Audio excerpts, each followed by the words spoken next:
Hello friends, welcome back to positive approach. This is Nitesh Bharadwaj. आज के इस वीडियो में हम फिजिक्स का यूनिट नंबर 5 करेंगे। यूनिट का नाम है इलेक्ट्रोमैग्नेटिक वेव, ईएम वेव्स।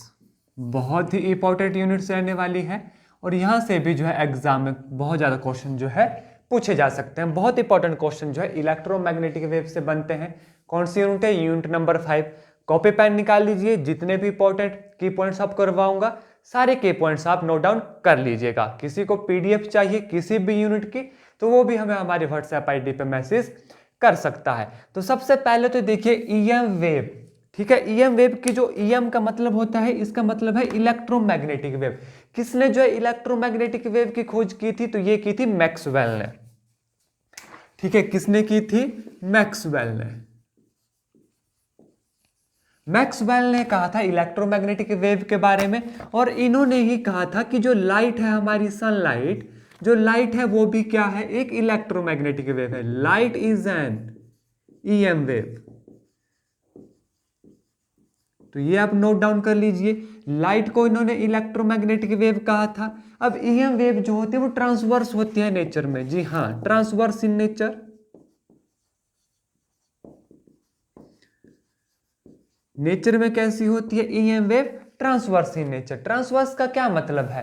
यानी जो ईएम वेव है, इलेक्ट्रोमैग्नेटिक वेव है, उसमें जो इलेक्ट्रिक फील्ड है वो परपेंडिकुलर होगी मैग्नेटिक फील्ड के, और ये दोनों परपेंडिकुलर होंगे direction of the propagation of wave. इसे कहा जाता है ट्रांसवर्स इन नेचर। फिर से समझा देता हूं ट्रांसवर्स का मतलब। जो इलेक्ट्रिक एंड मैग्नेटिक फील्ड है वो परपेंडिकुलर होगी direction of propagation of wave, उसे कहा जाता है ट्रांसवर्स इन नेचर। किसके बारे में बात कर रहे हैं? ईएम वेव के बारे में हम बात कर रहे हैं। एग्जांपल मैं आपको बता देता हूं। लाइट तो आपको पता ही है, इसके अलावा देखिए माइक्रोवेव, एक्सरेज, गामा रेज, ये सारी रेज जो है हमारे एग्जाम्पल है किसके? इलेक्ट्रोमैग्नेटिक वेव के। इसके बाद जो नेक्स्ट की पॉइंट इसका बनता है, ये जो इलेक्ट्रोमैग्नेटिक वेव है, ठीक है, अभी हमने पढ़ा जिसमें लाइट इसका एक एग्जाम्पल है। ये जो जन्म देते हैं आगे, ये जन्म देते हैं वायरलेस कम्युनिकेशन को, वायरलेस चार्जिंग को। तो ये भी आपको पता होना चाहिए। क्या मतलब किसका बेस है ये? EM wave. ईएम वेव जो है वो बेसिक है वायरलेस कम्युनिकेशन का। अब देखिए जो ईएम वेव है, जिसमें लाइट कहा गया था मैक्सवेल के द्वारा कि लाइट जो है एक ईएम वेव है, इलेक्ट्रोमैग्नेटिक वेव है। तो एम्पियर मैक्सवेल लॉ क्या कहता है हमारे पास? देखिए इंपॉर्टेंट है। Ampere Maxwell law. Ampere Maxwell law हमारे पास है integration within close circuit B dot D L is equal to mu naught into I plus I D. ठीक है, जहां पर ये आई क्या है? करंट है, और this I D, this is displacement current. क्या है ये हमारे पास? डिस्प्लेसमेंट करंट है। ठीक है, और इसे किससे डिनोट किया जाता है? देखिए mu naught into I plus epsilon naught D phi E over D T. और जहां पर ये वाली वैल्यू जो है ये क्या कहलाती है? डिस्प्लेसमेंट करंट कहलाती है। और इसकी यूनिट किसके बराबर होती है? Same as current. किसकी? डिस्प्लेसमेंट करंट की। कई बार ये भी डायरेक्ट एमसीक्यू पूछ लिया जाता है कि बताइए epsilon naught D phi E over D T की यूनिट किसके बराबर है? तो आपको पता होना चाहिए कि सेम एज करंट है, क्योंकि ये डिस्प्लेसमेंट करंट है। आई होप यहां तक आपने नोट डाउन कर लिया होगा। इसके बाद आगे देखिए जो नेक्स्ट की पॉइंट हमारा बनता है। अभी बात आई डिस्प्लेसमेंट करंट की। डिस्प्लेसमेंट करंट को जो है कंडक्शन करंट भी कहा जाता है। जो डिस्प्लेसमेंट करंट हमारे पास होता है, डिस्प्लेसमेंट करंट को हम किसके कह सकते हैं? Conduction current. जी हां, ये क्वेश्चन भी काफी इंपॉर्टेंट है। कंडक्शन करंट भी इसे कहा जा सकता है। और मैथमेटिकली जो आईडी है हमारे पास, ये होता है वी ओवर एक्स सी, जहां पर वी क्या है? वोल्टेज ईएमएफ गिवन होगी। एक्स सी क्या है हमारे पास? एक्स सी हमारे पास यहां पर है रिएक्टेंस। अब इसके ऊपर देखिए, आपको एक न्यूमेरिकल भी बताता हूं, बहुत इंपॉर्टेंट न्यूमेरिकल है, ध्यान से देखिएगा। In an electric circuit there is a capacitor of reactance 100 ohm. Reactance कितना दिया गया है कैपेसिटर का, देखिए 100 ओम दिया गया है। Connected across the source of, voltage कितनी दी गई है इसकी, देखिए 220 volt. Find the displacement current. Displacement current हमें निकालना है, तो फार्मूला हमें पता है V/XC। वोल्टेज कितनी दी गई है 220 volt divided by reactance 100 ohm, 0 से 0 which is equal to 2.2 ampere. तो ये हमारे पास डिस्प्लेसमेंट करंट आ गया। यूनिट इसकी किसके बराबर है, करंट के बराबर है, जो कि क्या रहती है, एम्पियर रहती है। इसमें एक और डिस्प्लेसमेंट करंट देखिए कंडक्शन करंट के बराबर होता है। नेक्स्ट जो इसका की पॉइंट बनता है, ये जो ईएम वेव है ये किसकी वजह से प्रोड्यूस होती है, तो ये एक्सेलरेटेड चार्ज की वजह से प्रोड्यूस होती है। किसकी वजह से, एक्सेलरेटेड चार्ज। एक्सेलरेटेड चार्ज की वजह से जो है ईएम वेव क्या होती है, प्रोड्यूस होती है। ये भी आपको पता होना चाहिए। आई होप यहां तक आपको अच्छे से क्लियर हो गया होगा। जितने भी की पॉइंट्स लिखा है आपने नोट डाउन कर लिए होंगे। नेक्स्ट की पॉइंट है, देखिए अभी मैंने आपको क्या बताया कि जो इलेक्ट्रोमैग्नेटिक वेव होती है वो accelerated charge and oscillating charge की वजह से जो है, एक और आता है यहां पर ऑसिलेटिंग चार्ज। ऑसिलेटिंग चार्ज की वजह से भी जो है ईएम वेव यानी इलेक्ट्रोमैग्नेटिक वेव प्रोड्यूस होती है हमारे पास। एक और देखिए न्यूमेरिकल आपके लिए, in a plane electromagnetic wave and electric field oscillate at a frequency of 3 × 10⁻10 hertz and amplitude is V/m 50 V/m। What is the wavelength of wave. Wavelength हमें निकालनी है। देखिए क्वेश्चन क्या दिया गया है, फ्रीक्वेंसी। फ्रीक्वेंसी न्यू ये हमारे पास दी गई है 3 × 10⁸8, माफ कीजिएगा 3 × 10⁻10 हर्ट्ज। ठीक है, वेवलेंथ हमें निकालनी है। हमें पता है सी किसके बराबर होता है, लैम्डा न्यू। जहां पर न्यू फ्रीक्वेंसी है, लैम्डा क्या होती है, वेवलेंथ। तो लैम्डा कितना आ गया, C/न्यू। सी कितनी होती है, velocity of light 3 × 10⁸8 divided by 3 × 10⁻10 which is equal to 3 से 3 कैंसिल हो गया, हमारे पास आ गया 10⁻⁻² metre which is equal to 1 centimetre. तो ये हमारे पास वेवलेंथ आ गई। तो आप देख रहे हैं कि कितने इजी न्यूमेरिकल हैं और ये की पॉइंट्स भी जो है काफी आसान है। आई होप आप जो है इन्हें नोट डाउन कर रहे होंगे। कोई डाउट क्वेरी रहती है कमेंट करके जरूर बताएं। अगर वीडियो आपको अच्छी लगती है तो प्लीज लाइक शेयर और चैनल को सब्सक्राइब करना ना भूलें। हाँ, ये भी मैं आपको बता दूं, इन पीडीएफ्स को परचेज करने का भी प्रावधान है। अगर आपको डायरेक्ट पीडीएफ चाहिए, चाहे +1 क्लास हो चाहे +2 क्लास हो, तो आप हमें हमारी व्हाट्सएप आईडी पे जो है मैसेज कर सकते हैं। मैथमेटिक्स का पेड बैच भी चला हुआ है जिसकी मंथली फीस जो है 700 है। अगर आपको ज्वाइन करना है तो उसके लिए भी जो है आप हमें हमारी व्हाट्सएप आईडी पे मैसेज कर सकते हैं। मैथमेटिक्स के पेड बैच में स्पेशल क्या है वो आपको बता दूं, वहां पर जो है शुरू से हम +1 +2 का मैथ कर रहे हैं। लाइव क्लासेस रहती है, डाउट आपके क्लियर किए जाते हैं और जो मोर प्रैक्टिस, ज्यादा से ज्यादा प्रैक्टिस करवाई जाती है ताकि एग्जाम में कोई भी क्वेश्चन आपका ना छूटे। अब देखिए, ये जो ईएम वेव होती है ये कोई भी मीडियम रिक्वायर नहीं करती ट्रैवल करने के लिए। जो ईएम वेव होती है, सारा ध्यान ईएम वेव के ऊपर ही रखिएगा। ईएम वेव के बारे में ही हम बात करेंगे। ईएम वेव जो है do not require any medium for propagate. कोई भी मीडियम जो है इन्हें नहीं चाहिए होता। Do not require any medium for propagation. ये भी ईएम वेव की एक खासियत है कि इन्हें किसी भी मीडियम की आवश्यकता नहीं होती। यहां से एक और की पॉइंट बनता है, ध्यान सुनिएगा। जितनी भी ईएम वेव है, जब अभी आपको मैंने बताया जिनकी अलग अलग फ्रीक्वेंसी होती है, जब ये वैक्यूम में ट्रेवल करती है तो उनकी स्पीड क्या है, सेम रहती है। जी हाँ, कोई भी ईएम वेव है, मान लीजिए माइक्रोवेव है, एक्सरे है, जब ये वैक्यूम से ट्रेवल करेंगी तो इन सबकी जो वेलोसिटी है वो सेम रहेगी, लेकिन जैसे ही ये मीडियम के अंदर क्रॉस करेगी, किसी मीडियम में जाएगी, तो सबकी जो है अपनी अलग अलग जो है वेलोसिटी रहेगी। तो ये क्वेश्चन भी एग्जाम में बन सकता है। वैक्यूम में डिफरेंट जो इनकी फ्रीक्वेंसीज रहती है वेव्स की, सबकी स्पीड सेम रहेगी, लेकिन जैसे मीडियम में आएंगी तो उसके बाद जो है इनकी जो वेलोसिटी है वो वेरी करेगी।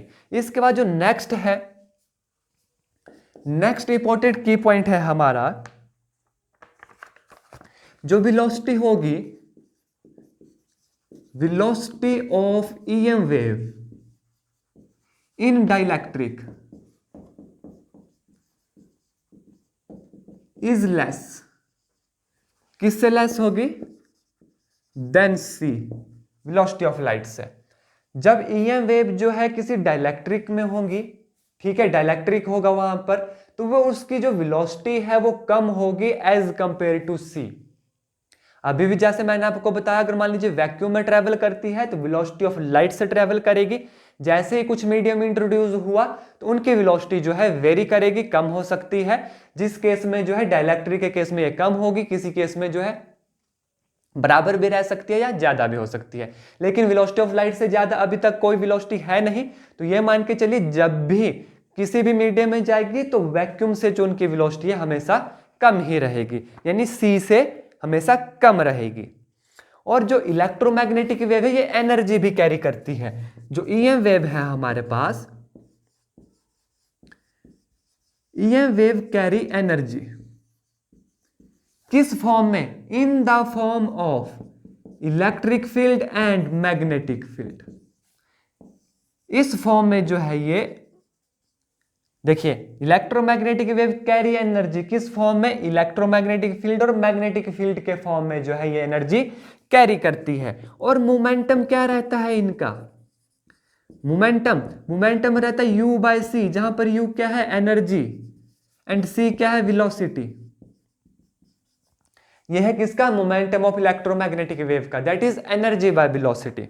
आई होप यहां तक आपने नोट डाउन कर लिया होगा।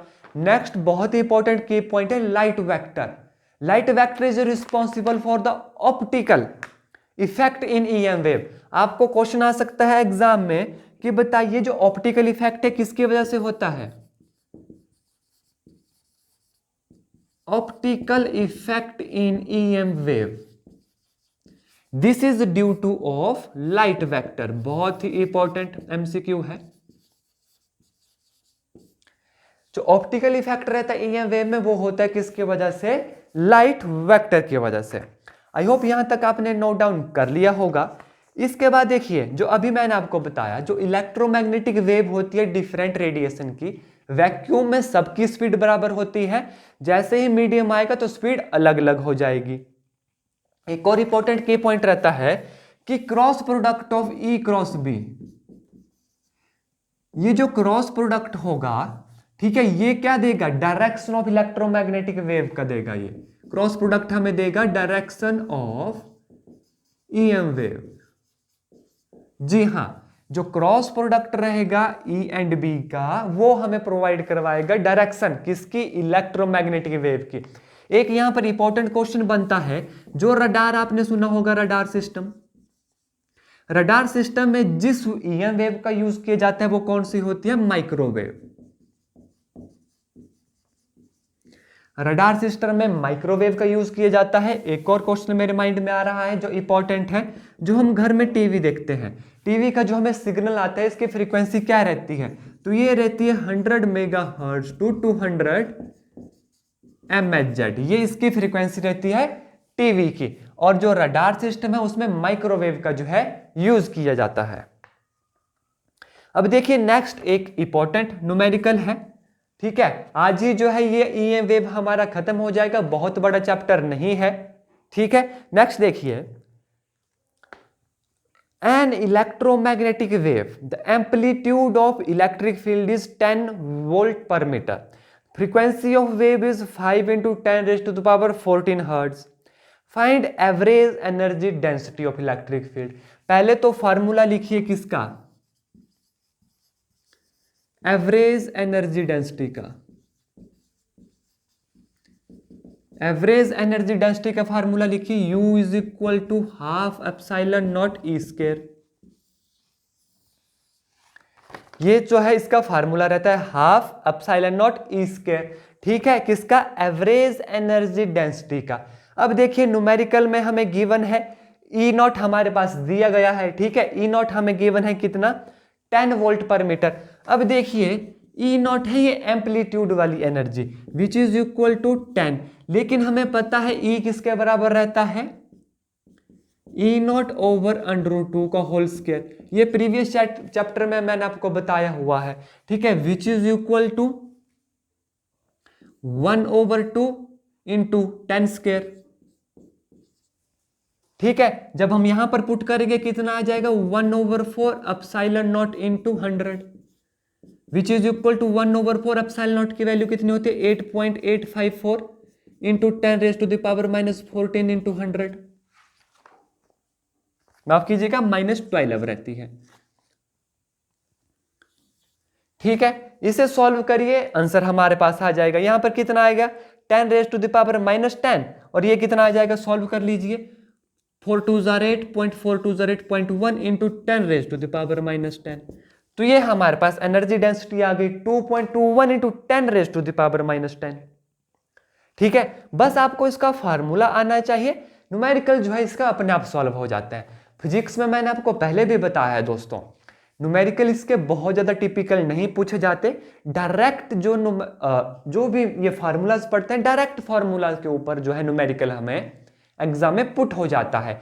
तो जितने भी फार्मूलाज हम पढ़ते हैं सबके ऊपर मैं आपको न्यूमेरिकल करवाता हूं, तो किसी भी एक न्यूमेरिकल को मत छोड़िएगा, वो जो है आपको एग्जाम में बहुत फायदेमंद जो है ये पहुंच जाएंगे। इसके बाद एक लास्ट क्वेश्चन रहता है कि एक्सरे जो है किसने डिस्कवर किया था? ये आपको मैं नहीं बताऊंगा, एक्सरे किसने डिस्कवर किया था, ये आपके लिए होमवर्क है। कमेंट सेक्शन में जरूर बताइएगा कि एक्सरे जो है किसने डिस्कवर किया था। आज की वीडियो में बस इतना ही। हाँ, एक और चीज आपको बता दूं, किसी को भी किसी भी यूनिट की पीडीएफ परचेज करनी है, नोट्स आप देख सकते हैं किस तरीके के हैं, इंपॉर्टेंट की पॉइंट्स हैं, सॉल्व्ड न्यूमेरिकल है, ये सारे नोट्स आपको मिल जाएंगे। इसके लिए आपको एक काम करना है, व्हाट्सएप पे हमें आपका मैसेज करना है हमारी व्हाट्सएप आईडी पे, और बताना है कि किस यूनिट की पीडीएफ आपको चाहिए। पूरी +1 की पीडीएफ है, +2 के भी 5 यूनिट की पीडीएफ जो है ऑलरेडी तैयार हो चुकी है, और बहुत जल्द जो है हम +2 का फिजिक्स भी कवर कर लेंगे। हाँ, पेड बैच की जानकारी आपको दे दूं, मैथमेटिक्स का पेड बैच चला हुआ है, रिकॉर्डेड लेक्चर है, रोज 4 से 5 बजे जो उसकी क्लास भी लगती है, लाइव क्लास रहते हैं टीचमेंट ऐप पे, जिसमें हम ज्यादा से ज्यादा प्रैक्टिस करते हैं ताकि मैथमेटिक्स का कोई भी एक क्वेश्चन ना छूट पाए। हाँ, उसके आपको चार्जेस बता दूं, जो पेड बैच है 700 पर मंथ जो है उसकी फीस रखी गई है। अगर आप इंटरेस्टेड है तो आप मुझे मैसेज कर सकते हैं, ऑलरेडी क्लासेस हमारी चली हुई है। धन्यवाद, जय हिंद, जय भारत।